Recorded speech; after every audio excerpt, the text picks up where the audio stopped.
Your ears do not deceive you. You have just entered the Cryptid Creator Corner brought to you by your friends at Comic Book Yeti. So without further ado, let's get on to the interview. Hey, Comics fam, short and sweet here. We have a Patreon, so if you want to help us keep the lights on and spread the good word, you can drop a small tithe in the offering plate at Cryptid Creator Corner Pod over there. Membership starts at $1 per month, and we've got some great extra footage from the podcast dropping soon over there. Link in the show notes, and thank you for your continued support. Thanks for your donation. Do you love sci-fi? Are you a horror fan? Maybe you prefer action or fantasy.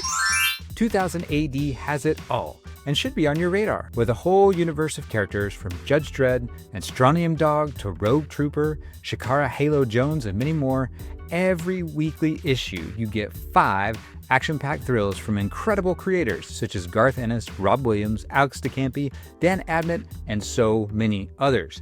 Get a print subscription and it'll arrive to your door every week. And your first issue is free, or subscribe digitally. Get free back issues and download DRM-free copies of every issue for just $9 a month. That's 128 pages of incredible comics every month for less than $10. That's like a whole graphic novel's worth. All subscribers get amazing offers like discount vouchers and exclusive product offers. Head to 2000ad.com and click on subscribe now, or download the 2000AD app.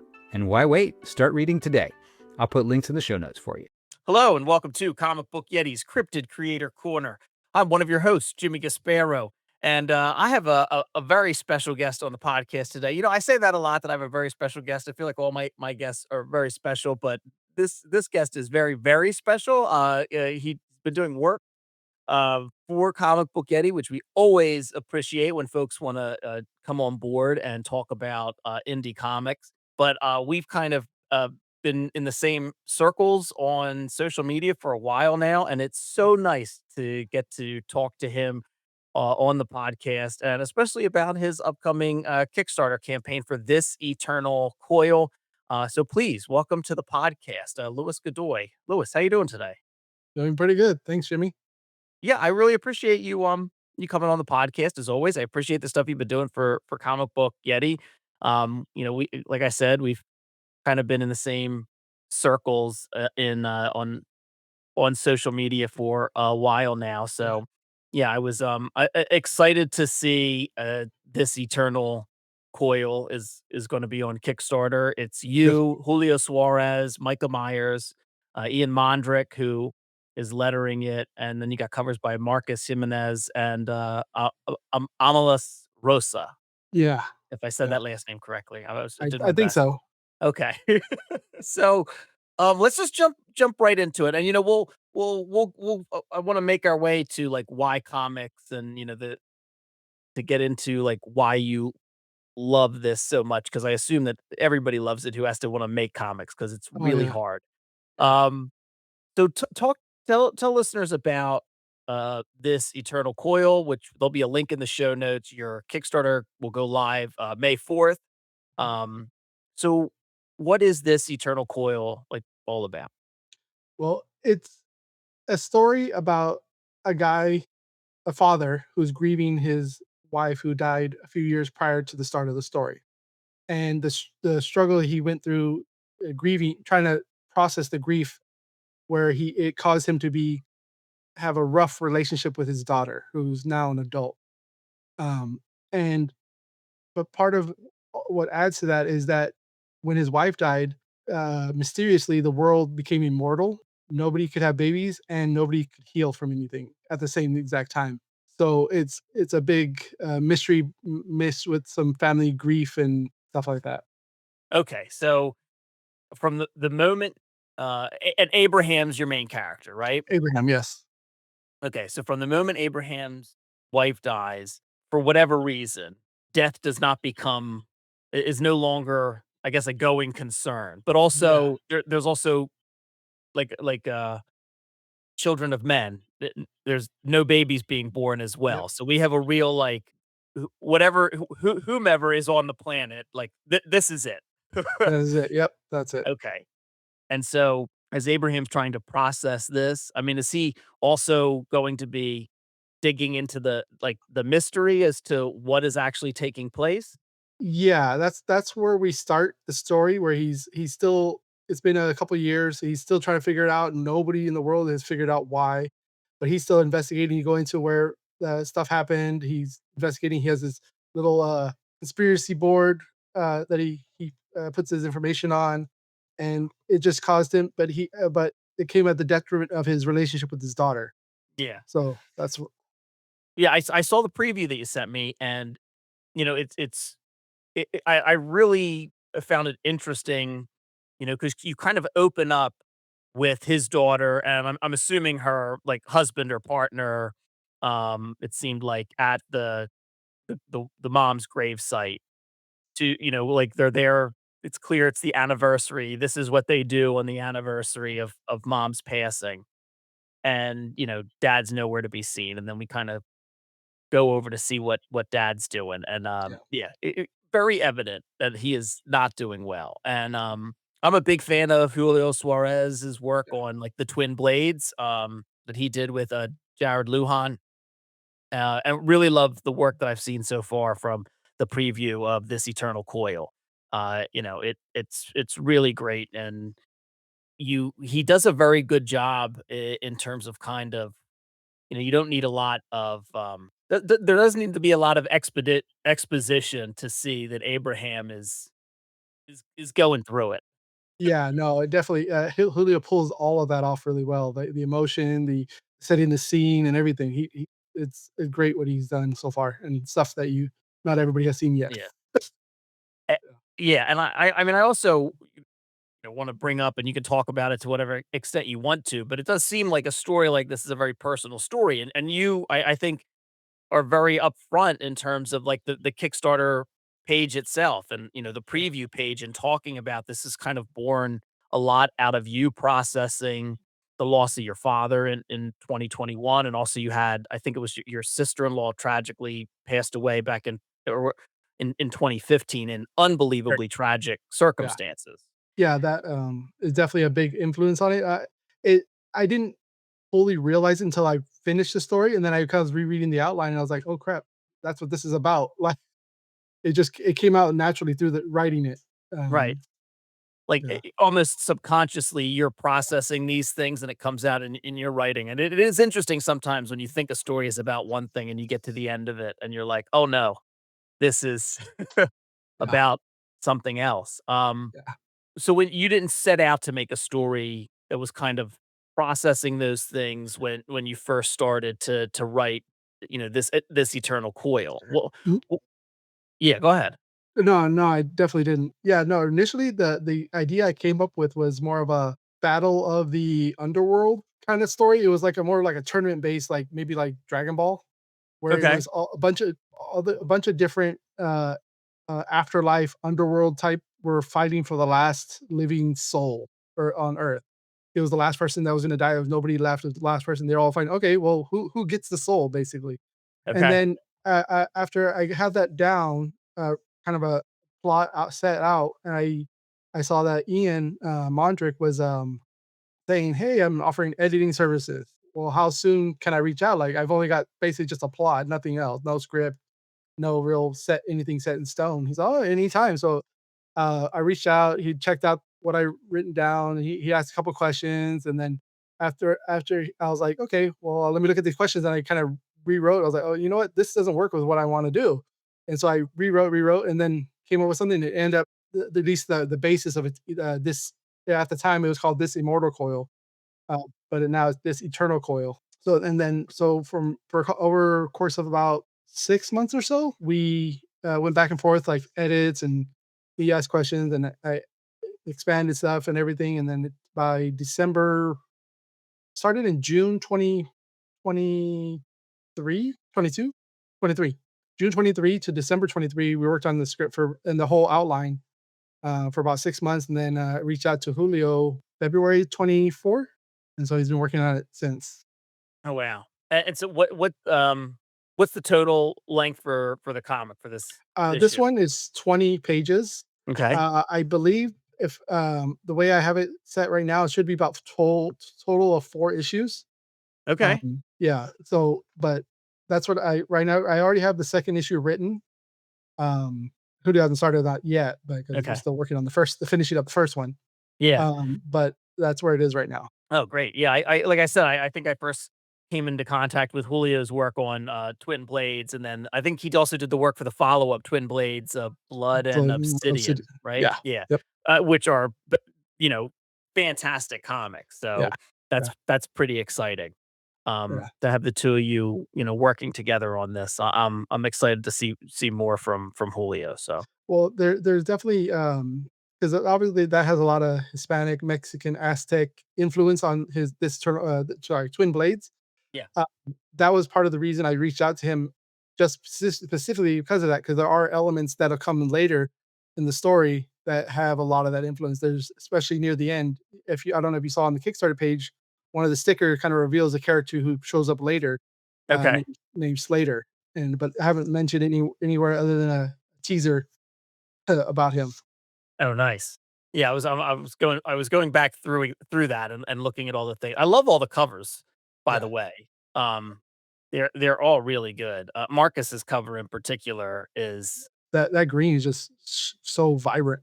yes, yeah, and again though that if I'm not mistaken seems to betray a little bit of that Aztec influence. Yes, yeah. Yeah. He Okay. he based it, his cover. I gave him some of the work mock-ups, not mock-ups, preliminary designs of characters. So I sent it to him. That's what he pulled from there, and he used that one as a because the character in the background is the same one you see in the first page 2 and 3. Okay. Yeah, that guy in the cage. Yeah, and the one who's kind of like you don't get you don't not too good of a look, by design, but Yes. yeah, Yeah. yeah. So You'll see that's him more in, I for what I see, issue 3 right now. oh, cool. All Yeah. right.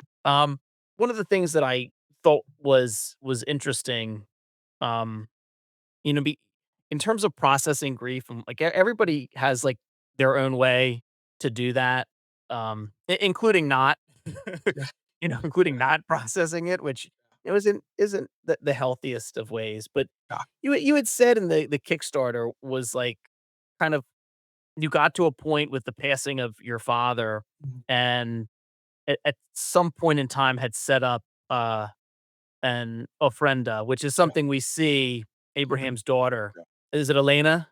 Yes, yes. Oh, okay, yeah, we see her doing. Mhm. And you said you had never had set one up and had never done that before, and I w was thinking about that in terms of, because whether or not it's individually or culturally how folks process grief. Was that a custom, like, that you had grown up with and had gotten away from, or was it something you came to later? Later. I had never done it before. I've heard of it and seen it. Like my wife's mother has always done it. She has her little ofrenda with her pictures of her family members.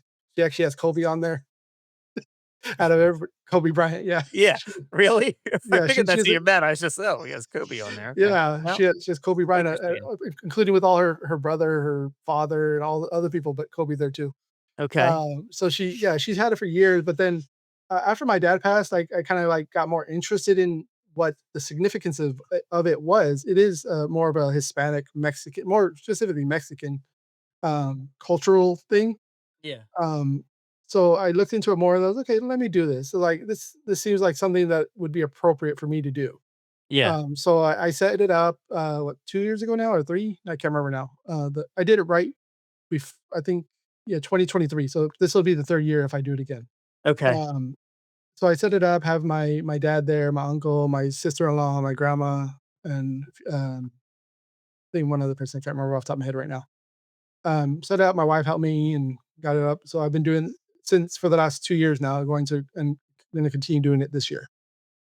Do you think it's I mean, not just, helpful or, in terms of a reminder of those folks in your life that have passed on, but having a kid, right? Yeah, Do you think it is helpful is not the right word that I'm looking yeah, for, but,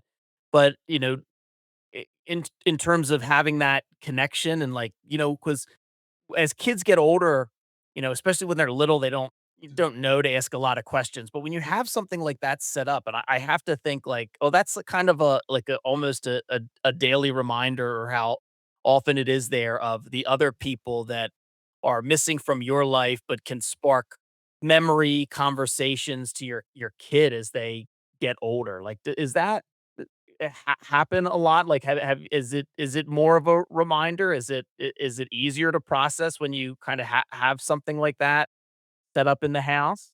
I think so.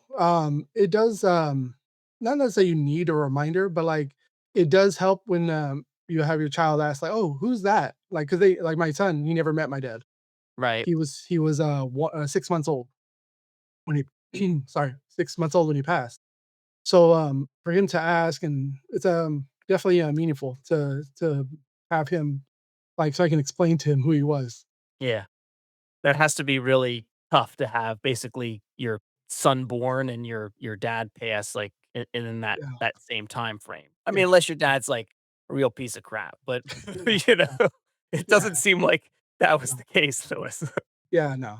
No, but at the time, my dad was in Mexico.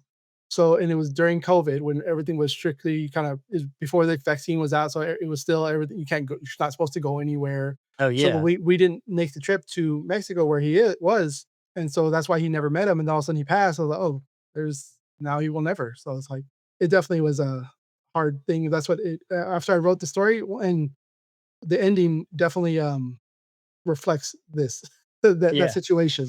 But, Had your dad lived in Mexico like all his life? no, actually, from 2005?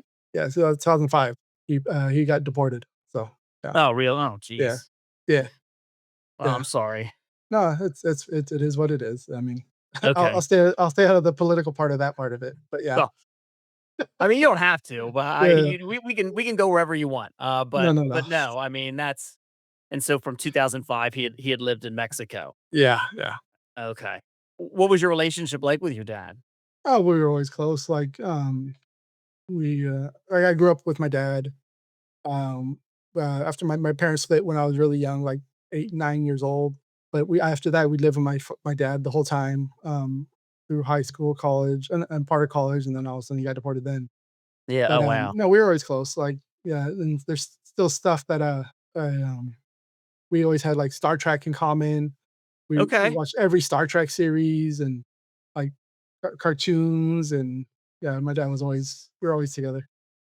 And I Okay. have 2 brothers and a sister also, but I'm specifically me. Yeah. Where are you in the sibling pecking order? Uh, 2nd out of 4. Okay.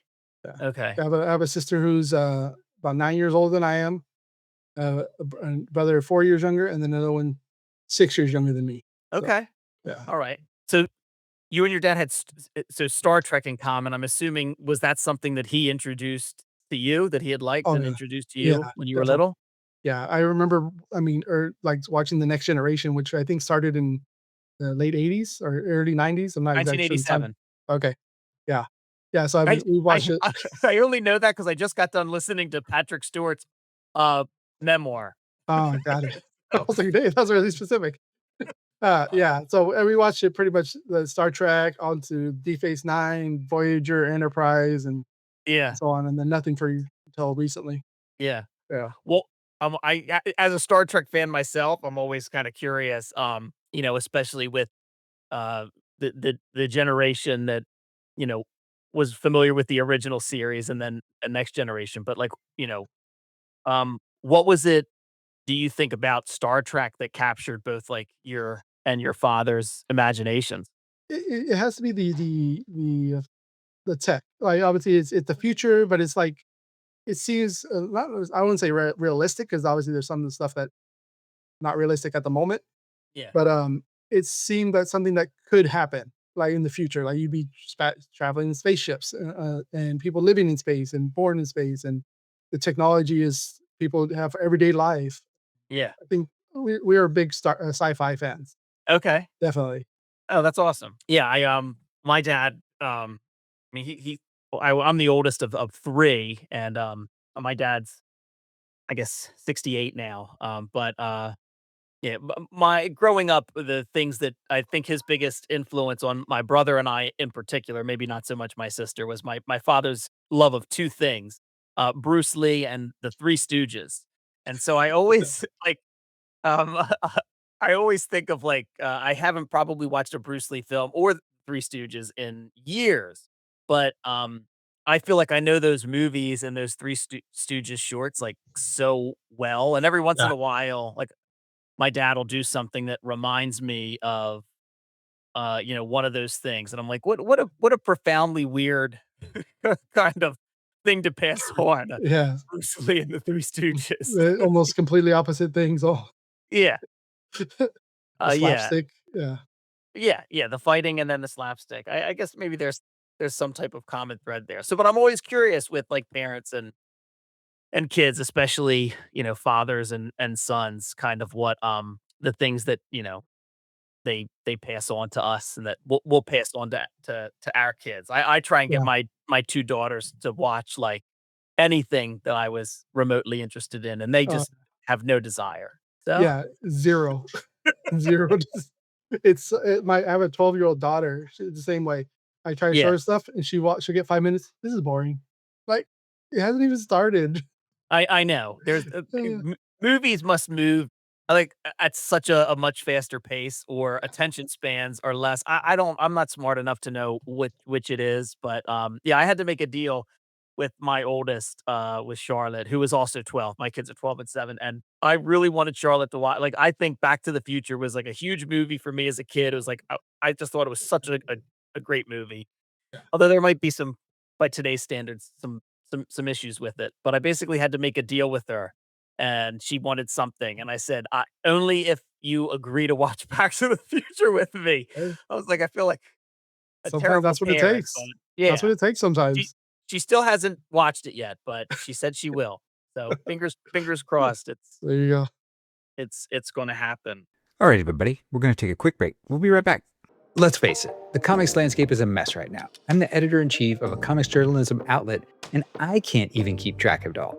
If you are as passionate as I am about indie comics and its creators, you should check out the Lantern Guide. Created on the premise of creating light in the dark, it's going to be the go-to resource to keep you up to date on the projects and the creators that you love. Don't take my word for it. I reached out to my friend Brian Lovell, Poison Ivy artist and indie comics creator, to get his take. Brian, what does the Lantern Project fix? I'm a dude who loves indie comics, and I know personally, like, I get very frustrated when something shows up in my social media timeline or something like that, and I feel like I can't keep track of everything. So really, the Lantern Project was born out of that. It was an opportunity for me as a reader to kind of like have a place to want to consolidate all the stuff that I wanted to read, all the cool projects from cool creators that seemed interesting and kind of unique to like something that I would like, which is really not super represented everywhere else, but it's all over the indies. Having a spot to go to that felt like it consolidated a lot of those audiences and a lot of those places where I couldn't just get drowned out in the feed of social media seemed really valuable to me. What's the ultimate goal? It's really our hope with this project that creators feel like they're able to get in front of readers, and readers are able to get books that they actually want to read with a much easier time of keeping track of them and accessing them. Catalog is scheduled for a quarterly release, so head over to thelanterncatalog.com to sign up now so you don't miss your next favorite thing. I'll put a link in the show notes for you. Y'all, Jimmy, the Chaos Goblin, strikes again. I should have known better than to mention I was working on my DC Universe meets Ravenloft hybrid D&D campaign on social media. My bad. He goes and tags a bunch of comics creators we know, and now I have to get it in gear and whip this campaign into shape so we can start playing. Another friend chimes in, "Are you going to make maps?" It's fair to say it's been a while since I put something together, so I guess, ? It was then that I discovered Arkenforge. If you don't know who Arkenforge is, they have everything you need to make your TTRPG more fun and immersive, allowing you to build, play, and export animated maps, including in-person Fog of War capability that lets your players interact with maps as the adventure unfolds while you, the DM, get the full picture. Now I'm set to easily build high-res animated maps, saving myself precious time and significantly adding nuance to our campaign. That's a win every day in my book. Check them out at arkenforge.com and use the discount code YETI5 to get $5 off. I'll drop a link in the show notes for you, and big thanks to Arkenforge for partnering with our show. I think I'm going to make Jimmy play a Goblin Warlock just to get even. Welcome back. To get back to This Eternal Coil, and you start out to write one story, it kind of becomes something else. When you get to what it is you're actually like writing about, like you work with, Ian editing, and you kind of, get to that place to tell the story. Did I mean, did your how long had you been like trying to write and put this, together? Like, did you and your father, in addition to Star Trek, share like writing or comics in common? Not exactly. It's funny that that one you bring up is that he had this one story he talked about for decades. Never actually. He wrote it down several times. He talked about it, but never beyond just talking about it and writing in like a couple pages here and there. Never did anything with it.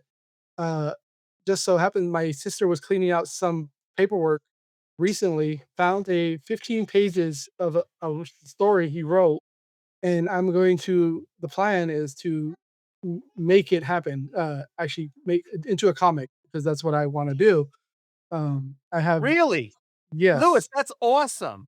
yeah, What a it is, what a phenomenal opportunity. yeah. So he did have so he was definitely creative in different ways. He randomly sometimes he would in one wall of our house he'd paint a mural of something. It was always random. One time he painted Spider-Man, a big Spider-Man mural, but he did something funny. He purposely put the spider on Spider-Man's chest upside down because he said anybody who sees it, if they're a real fan, they're gonna notice that. So he painted a Spider-Man mural, but like, not necessarily an Easter egg, but intentionally did something just for so he could like a test as to who were the Yeah, real fan. yeah, Oh, yeah. wow. He definitely yeah he loved painting on the walls, but it was never just to it's just for fun. He just did it. He would paint a wall, something. He had like an Aztec princess or something on one Right. wall, or he had an eagle flying over a lake. Like he would just paint it, and then that's it. He'd have it on his wall for months, years. Wow. What Yeah, was he like? I yeah. mean, did he ever take a class or trained, or was it just all Um, self-taught? it's just self-taught, as far as I know. He never took a class that I was aware of. Oh, wow. Yeah, so he had his own thing, but he just did it just because, like, Yeah. just writing, like the writing though, he just did everything by hand. Just he had a little notebook or whatever, not a just actually not even a notebook, just spare pieces of paper all just stacked together. It wasn't even a set like a notebook. You would have a notepad or anything. But yeah, so Eh, I do have that those pages. I've it's he wrote in cursive, and his cursive and plus he had poor spelling, so okay. so it's kind of tough to realize. Okay, what word is he trying to write there? Okay, let me because I'm retyping it right now so I can read it easier later. Yeah. So, but it's I've been working on it little by little here and there with a few minutes of spare time. And so I'm Uh, sorry, I just, uh was this I know you said had come across it again, but was this like a thing he had ever talked about to you before, or yeah, he Oh, talked about okay. it for decades. Oh, we did Like talk, okay. he mentioned it. He's oh, I got this. He tells the story. It's called Hologram Man. It was basically like a undercover spy with he'd have like these I don't know if it's sensors or machines that would make him either appear however he'd want to or go invisible. And so he would that was he was a s- that was at least the general story that he told. The guy was Yeah. a random scientist found this guy. He made him a secret agent, and yeah, it's a funny story. But yeah, it is. This is the most extensive version I've ever seen that he's written because he's had like 3 pages here. But he every year, every not every year, every time we'd find it, it'd be Yeah. like the different pages, not the exact same like paper is, but the story was like 90% the exact same. He'd Oh, rewrite. wow. So I do have that, and that is a plan probably in the next year or two to do that all 100% myself, with the exception of maybe colors, because I don't feel comfortable doing digital colors at all. Okay. I've done it, but I never like what I come out with. Inking, I'm okay with the digital, but not coloring, and lettering is okay. But Yeah. So do you have that's a like an art background as well? yeah, I do actually have drawn my own stuff before, my own pages. I did have Yeah. a one-page short in an anthology during COVID. It was a homebound anthology. I actually have it on my wall right here. The one page I did, and actually was going to be in the Smash anthology from Foreign press. Foreign Yeah, Press. Kyler Merrill. Yeah. Yeah, I was gonna be in that, and then just it didn't get off the ground, and so I still have all the pages I did. I had about 8 pages. I did actually with Jared. He was the writer on that. I ended up getting paired with him, so I have those pages, but they never went anywhere because I know where to go. Yeah. So I mean, I think they're decent, at least for someone relatively new. But I'm definitely gonna whatever they come out with. That's what the comic will be. Awesome. Yeah, It's interesting that you've kind of found, Ian to work on, as an editor for This Eternal Coil because, Ian was on the podcast, Ian Mondrick was on the podcast recently to talk about he put an art book together of his father's work. And a lot of times I think his father would just like doodle these pages and just leave them all over. And like I think Ian and his mom kind of gathered them all up and they put out Mongoose, yeah, recently. yeah. Um, yeah, I It's a just great find book. oh, yeah. I mean, it's wonderful. His Yeah, dad's drawings, the art book, is, amazing. I think it's funny that I think it was Ian that said he didn't think his dad would be I don't know if he used the words, like, too impressed or his dad would like the fact that they were putting, like, an art book out because yeah, he just did it, to do it, but, yeah, yeah, it's great stuff. And just to yeah. kinda think that, you're, you know someone else here who has found this writing that their dad did and is going to kind of, you know, get it out there in Yeah. the world. I just think it's beautiful, you Yeah, know? no, it's 'cause, it's like I said, this is the most pages I've ever seen of the exact same story. The most of the time it was like 2, 3 pages, like, here and there, and then this one it was 15 pages, or 14 or 15. I was like, Right. "Oh, I gotta do something with that much to work off of?" Yeah, no, there's no way 'cause, I mean, it'd be tough to do something off of 2 pages or 3 pages, but, like, 14, you can definitely most of it will stay intact, obviously, with maybe some parts expanded to fill out a comic page. Yeah. Yeah, so in addition to sci-fi, was your dad, like, a comic fan? The comic Um, books or he never not as far as I mean, he actually was the first person to buy me the first comics I ever had, which was back in, like, I think, 2nd grade. He wasn't too much into comics specifically, like, obviously, he was a fan of superheroes, but, like, he never read comics as far as I know. yeah. And so where does your interest in comics, come from then? It started with the animated series, X-Men: The Animated Series. That's where it came Okay. in, and then it became I got my comics, and I had comics pretty much for a few years, and then I took a big break, and then I don't remember when it was. Yeah, so it was that. So I took a long break, and then, from comics, and then when X-Men Forever was coming out, by Claremont, when he came Okay. back to Marvel for, I guess, an extended break. Yeah. And then I started collecting that, and then from that point on, I pretty much been collecting ever since, and, Okay. which is now going on, what, 14 years or so straight? Yeah. Something like that. Now, what got you into indie comics? I've had interest in it for a while, but I never took the leap until, it was 2021 or 22 when, the Mad Cave was doing their talent search. Okay. And so I thought, "Okay, maybe let me try doing this." So I put something together, and then Jared, again, he said, "Hey, anybody who wants to, I'll check out your script and give you some feedback." I said, "Oh, okay." And so he did, and so everything but basically since then, like, since 2021, 2020, or sorry, 2019, 2020, sorry, that's when it was, right before COVID, Yeah. was came out and shut everything down. So, that's when I, been working on stuff, but, this is the first time, like, a full comic, that I wrote will be coming out for other people to read besides. a couple people. Right. Oh, I do nice. I did make a, a short comic, in 2021 called Soy Paratero. It was a 4-page story about an ice cream man who, uh, he's competing with another new ice cream man to the neighborhood. So, Yes, I yeah, remember that. yes. Yeah, that one is the first full thing that ever got printed that I ever wrote. 'Cause, Oh, I awesome. my first comic I did was only a 1 page, but it's only digital only.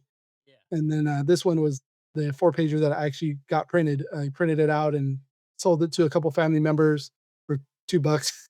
Uh-huh. Yeah, so something tiny. Yeah. Yeah, was it I remember. I mean, was it also online? Did you Yeah, post it for yeah, I people? posted Yeah, online. okay, It was that must have online been where I first. saw it because I remember that.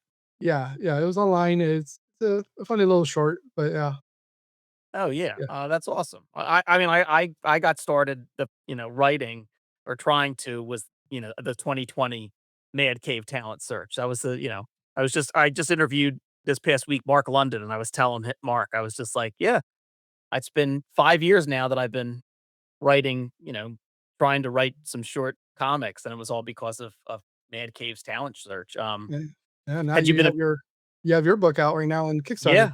Yeah, that, and then, more to come that I can't talk about right now, but, Nice.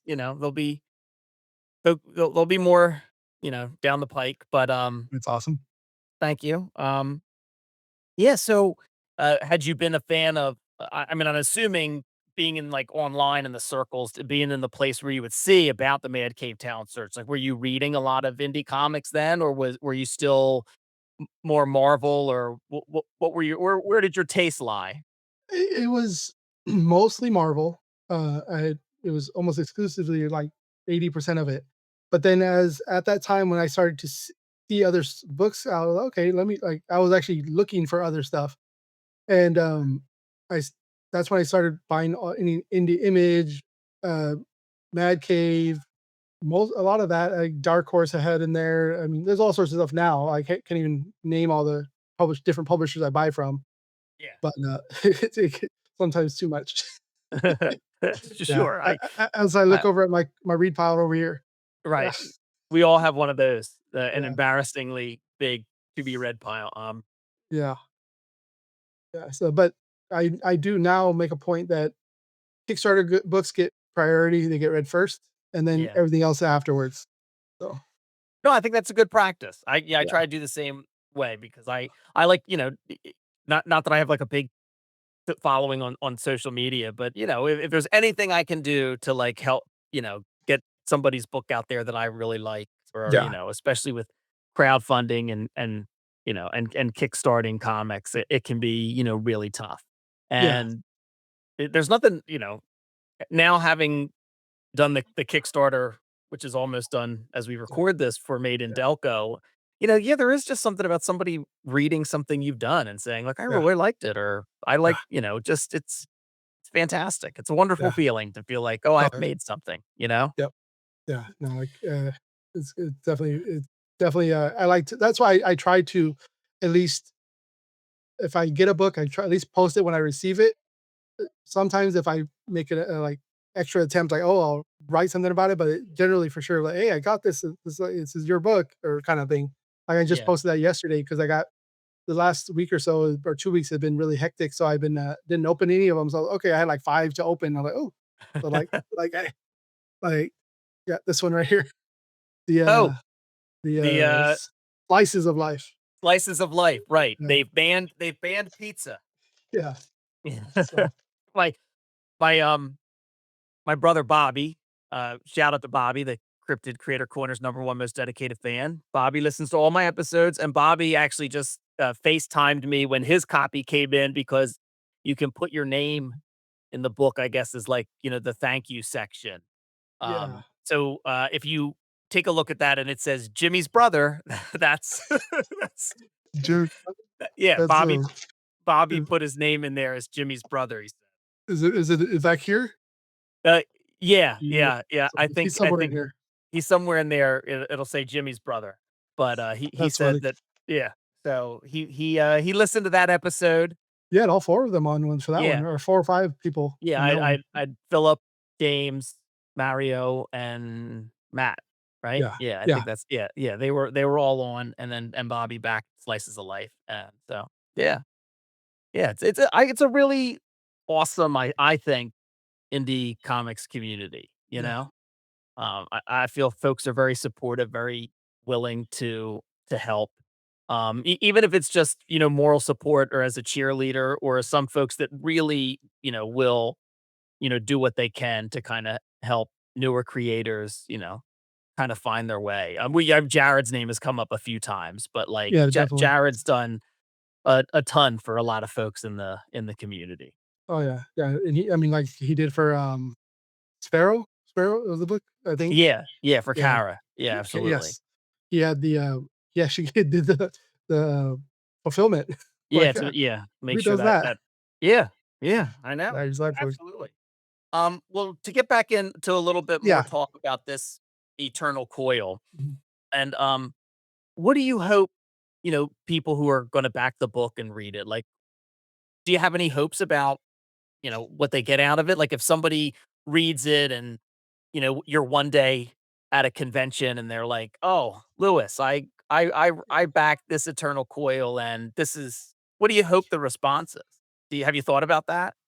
No, but I'm thinking of but, like, I couldn't imagine what 'cause, like, for me, when I wrote like I said, when I wrote it, I didn't have the intention of writing what I did, but Yeah. then it came through, so you can never know what somebody will pull from whatever you wrote, like, even if something you didn't intend, you're like, "Oh, they, I didn't intend for that, but that's awesome."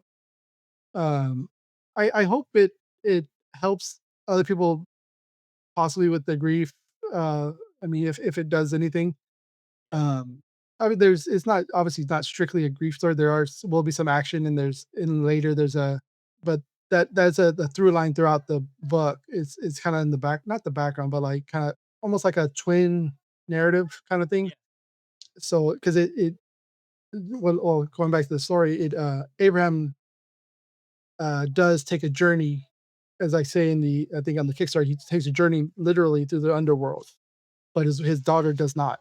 So that it'll have both stories going on. Abraham and Elena have their own kind of it'll go back and forth between their stories. So it's not solely about Abraham. It's also about Elena's way of process way of processing the grief. Right. What did what was it like trying to, whenever you have a story with a dual narrative, which I always find interesting, or even stories where, you have a big cast of characters, like one of the more difficult things is to kind of like find that balance. Um, was that something that you had a good sense of early on, or that you really worked with through like the revision and editing process to kind of get that balance right? It was through the revision. It helped that this Ian suggested that each character have someone to play off of. So they had to have, someone to talk to, otherwise they're just talking to themselves. And it's so when you have the banter helps, with the story. So they each have their own small cast, of characters, generally just 2 of each. It that's where, Slater came from Oh, okay. with that talk. Yeah, he came because of that. I was like, "Okay, I need something to someone to go with him." And so that's where Slater came from. Okay. Yeah, Yeah, although I did like in the early, I don't think it's on the Kickstarter page, but in yeah. the, early pages from the preview you sent me when Abraham is kinda talking to himself and looking through the fridge. Like, what a very human moment where he's just, saying out loud, like, "Nothing fridge door open, nothing in here, but I'm still looking. Wonder if these leftovers were going bad." I'm like, "Yeah, we've all been there, buddy." Yep, yep, exactly. Yeah, that was, I think in the script, I told Julio, that in the very next panel, he's gotta look like he's a meerkat. He's a "Who?" Yeah, so that was a cool part to add in. Yeah. Do you find, like, when you're writing, you know, I think this is talked about in a negative way a lot with, like, big 2 books when you'll hear somebody complain, or someone will unfortunately go viral with, like, "Oh, all these writers nowadays are just doing self inserts for my superheroes, and I'm like, well, I just think that's a way of complaining that you don't like the Yeah. story, which is fine. Not everything's for everybody, but no, I do think it's true. Like they say, write what you know, and Yeah, I feel exactly. like a lot of writers will put a little bit of themselves in either certain characters or certain situations, or even if it's just a matter of like, you know, um, perspective. Um, do you feel like that's the case, or is this a story that you've kind of wholly separated yourself from? I think that there's elements in depending on the character. So it's not Yeah. full like it's not like I'm Abraham. There's maybe elements of me there, but there's also element in Elena too, and also mainly the obviously both of them. But like my part of me is there, but it's not solely me. It's that me and another story that I know, or someone else's story, kind of mixed blended as well. Okay. So it's correct to a degree. Yeah, it is self insert for this story, but um, it's not like 100%. Oh, it's I'm writing myself. Yeah. And All a right. lot of it came from whatever the character, how I wrote it, and also how he would react to that Right. situation.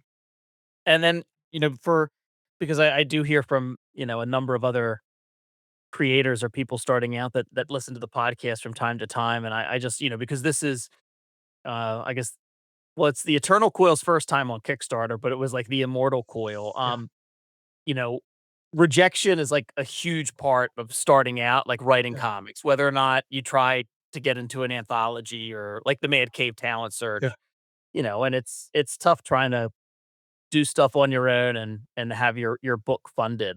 yeah. What do you think is the biggest lesson that you learned for anybody else that's thinking about going the crowdfunding or kickstarting route from, having something that maybe didn't reach its funding goal and then, trying again with the campaign? What do you think has been the biggest learning curve for you in doing that?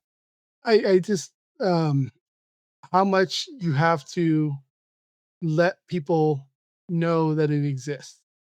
Like there's so much there's stuff that people I follow. I have their newsletters and whatnot, and still I was like, oh, how am I'm just now finding out about this. It's like there's no way I've missed this. I'm online too much, and I missed it. How? So if I'm missing it, definitely somebody else is gonna miss if you're not talking about it. Yeah. Yeah. You No. just you just have to. Right. You have to be. I do think that's true. Like you have to be and annoying. You have to be a bit of a shameless self promoter, and Yeah, like like apologies up front to the people that have like seen it again and again. Like when I first, I mean, Made in Delco's just wrapping up as we record this, and like within the first week or so, I was trying to like you get the buzz going, like almost like the Simpsons episode, like Gabbo is coming, Gabbo is coming. Like just you're saying it over and over again, like Made in Delco, Made in yeah, Delco. One of my friends was like, "Yeah, we get it," and I'm like, "Yeah, you do." yeah, But you're fighting so many things and not just like quote unquote the algorithm, but like yeah, everyone's attention for everything else. And it's like, yeah, yeah, I'd like to have this thing happen. And it's not just that I'm throwing out, you know, garbage to yeah, get your 10 or $20. Like, I yeah, think you'll like this. And I think, yeah. so Yeah, you yeah, never know when somebody's gonna see something. Like yeah, you'll post something out, and then all of a sudden you get a notification like, "Oh, so and so liked this thing." I was like, "That was like 6 days ago." Like, how they just saw it? Like, how did they just barely see it? yeah, Yeah, no, it's true. You really do have to yeah, do that. That's a good point. yeah. But, well, Lewis, I, really appreciate you coming on the podcast today. Thank you. I, am excited for This Eternal Coil. I can't wait to read the entire thing, and, Awesome. we'll have links in the show notes to everything. I really appreciate the work that you've, come on board and are doing for Comic Book Yeti. It's wonderful to have you around and have you Thank you. involved, and, yeah, I mean, it must be, on a serious note, it must be very difficult to have a close relationship with your dad and Yeah, have him pass essentially, the same time your son is born and not have yeah, them meet. And, yeah, you know, e even if a little bit of those feelings and that emotion that you were able to channel to something like this, I just think that is kind of an awesome thing, like, in the way that you're sharing, a little bit of yourself. And as a creator, I just think that's, incredible whenever we can do that, I did like acting when I was in college and community theater, and a friend of mine always used to quote, I think it was Spencer Tracy, who would say that acting is looking the other guy in the eye and telling the truth.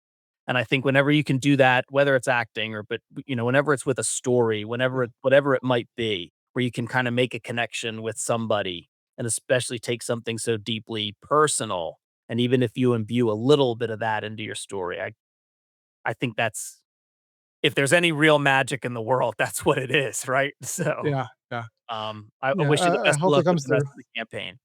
Yeah. Thank you, thank you, thank you Right. for the interview. That no, whenever you get the next one off, when you turn your dad's story into whatever it ends up being, please, I'd love to have you back and talk all Awesome, about it, all right? awesome. Thank you. All right, so for Comic Book Yeti, I'm Jimmy Gasparo. My guest has been Luis Godoy. It's This Eternal Coil. There's going to be a link in the show notes. Check it out. Back at Julio Suarez's artwork and colors are wonderful. It's got Micah Myers, Ian Mondrick, and you got 3 different covers to choose from. And I really think it's going to be a wonderful story. I've seen like an 8-page preview. I can't wait to see the rest. So yeah, you find me on Blue Sky, TikTok, wherever I am. Let me know what it is you're reading. And yeah, thanks so much for listening. Rate and review us. Byron tells me all the time I got to remember to say that. So please do that. It actually does help us. And thank you very much for listening. See you next time. This is Byron O'Neill, one of your hosts of the Cryptid Creator Corner, brought to you by Comic Book Yeti. We hope you've enjoyed this episode of our podcast. Please rate, review, subscribe, all that good stuff. It lets us know how we're doing, and more importantly, how we can improve. Thanks for listening.